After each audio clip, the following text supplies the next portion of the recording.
Welcome to Smartsettle, the platform that streamlines the negotiation and settlement process. In this video, we'll take you through a simulation of an insurance claim settled with Smartsettle 1 from the claimant's point of view. 1 is Smartsettle's entry-level product for two-party negotiations that can be simplified to a single numerical issue. Smartsettle's advanced algorithms are specifically designed to encourage collaborative behavior, empowering parties to conveniently take control of a fair and timely resolution process that culminates in a formal settlement document. Smartsettle's collaborative process has three main phases: framing, modeling, and solution. In the framing phase, parties produce a single negotiating framework that documents everything they agree on and leaves one blank for the remaining numerical issue. The modeling phase with 1 is simply a matter of identifying who wants money from whom, and the solution phase aims to quickly deliver the best possible outcome for the parties, the right solution in a short time. Many situations can be served with a template that leaves one blank for the issue to be negotiated. In more complicated cases, the parties may need to build the single negotiating framework themselves, but it should be easy and pleasant because they're just documenting what they already agree on. In our imaginary example, Carlos Claimant, not the actual name of the real-life claimant, was in an accident and wishes to be compensated by Insurco, again not the real name of the insurance company. Both parties seek advice, do their homework, and determine how much was paid in similar cases. Based on their findings, they agree on a negotiating range. When the claim is settled with Smartsettle 1, the blank and range you see here will be replaced by the settlement value. After the range is set, it is obvious that claimant prefers the high end and Insurco prefers the low end. Not so easy to determine for each party is how far they are willing to concede. Neither party wants to sour a potential relationship by appearing to be acting in bad faith. 1 helps them express their preferences while preserving their relationship. The goal of the solution phase is to help the parties reach an outcome within the established range that is acceptable to both. Clearly, splitting the difference won't work. Parties could use objective criteria, but it often happens that the criteria of one party does not match that of the other. Recall the real-life situation that this case is based on. The parties reached a settlement, but only after a protracted bargaining process that cost the parties a lot of time and effort, and it wasn't very good for the relationship. Smartsettle replaces that tedious and exhausting negotiation dance with a process called visual blind bidding, in which Smartsettle 1 generates a grid of suggestions on which the parties can make both visible and secret bids. Now let's dive into the simulation from the claimant's point of view. Insurco has set up the case and invited claimant to attend. After a short intake process, claimant arrives at the bidding slider where the bargaining takes place. This is the private point of view of claimant, who prefers the right-hand side. Insurco's visible moves will appear on the left-hand side. Insurco's actions will occur immediately because they have preset all their moves. Claimant sets his opening visible bid at 64, and Insurco responds with their opening proposal of 51. Starting with optimistic bids helps to avoid face-saving problems and getting stuck early with no room to move. Next, claimant sets their first secret bid at 62. We don't know where Insurco's secret bid is, but it must be less than 62, since session 1 ended without agreement.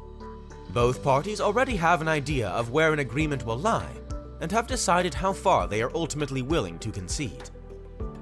They quickly arrive there by session 3, at which time they reach a deal at $60,000. The use of secret bids to eliminate a period of protracted bargaining and deliver an outcome satisfactory to both parties helps them preserve their relationship. To better understand how that works, let's review what happened. Firstly, what we haven't revealed so far are the strategies. Each party has determined their own maximum concession, which in this case happens to overlap. That overlapping region is called the Zone of Possible Agreement, or ZOPA for short.